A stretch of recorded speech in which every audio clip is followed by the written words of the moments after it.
بسم اللہ الرحمن الرحیم۔ مومنو، اگر تم کافروں کا کہنا مانو گے تو وہ تم کو الٹا پھیر دیں گے، پھر تم ناکام ہو جاؤ گے، بلکہ اللہ تمہارا دوست ہے اور وہ سب سے بہتر مدد کرنے والا ہے۔ ہم کافروں کے دلوں میں بھی خوف اور ہول ڈال دیتے ہیں، اس لیے کہ انہوں نے اللہ کا شریک ایسی چیز کو بنایا ہے جس پر اللہ نے کوئی سند نہیں نازل کی، اور ان کی جگہ دوزخ ہے اور وہ بری جگہ ہے ظالموں کے لیے۔ بے شک اللہ نے تو تم سے اپنے وعدے کو سچا کر دکھایا جب تم کفار کو اللہ کے حکم سے قتل کر رہے تھے، یہاں تک کہ تم خود ہی کمزور پڑ گئے اور حکم میں باہم اختلاف کرنے لگے اور تم کہنے پر نہ چلے، جبکہ ہم نے تمہاری دلی خواہش دکھا دی تھی۔ بعض تم میں دنیا چاہتے تھے اور بعض تم میں آخرت، پھر اللہ نے تم کو کفار سے ہٹا دیا تاکہ تمہاری آزمائش کرے، اور یقین جانو اللہ نے تم کو معاف کر دیا، اور مومنین پر اللہ بڑا فضل والا ہے۔ جب تم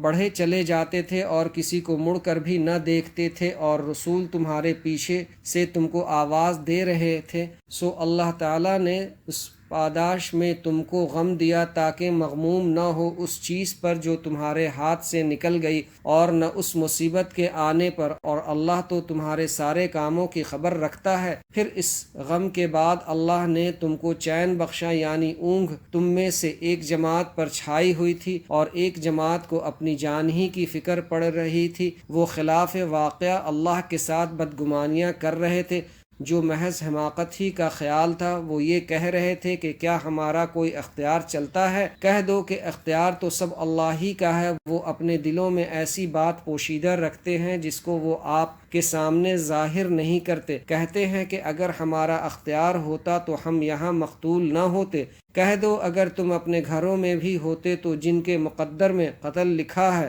وہ خود ان مقامات کی طرف نکل پڑتے جہاں وہ گرے پڑے ہیں، اور یہ اس لیے ہوا کہ اللہ تمہارے دلوں کی باتوں کو آزمائے اور تمہارے دلوں کی بات کو صاف کر دے، اور اللہ تو دلوں کی بات بھی خوب جانتا ہے۔ بلا شبہ اس روز جو تم میں سے پشت پھیر چکے تھے جبکہ وہ دو فریق آپس میں مقابلہ کر رہے تھے، اس کے سوا اور کوئی بات نہیں ہوئی کہ ان کو شیطان نے ان کے بعض اعمال کی وجہ سے لغزش دے دی، اور یقین جانو کہ اللہ نے ان کو معاف کر دیا۔ بے شک اللہ تو بڑا بخشنے والا اور بڑا حلم والا ہے۔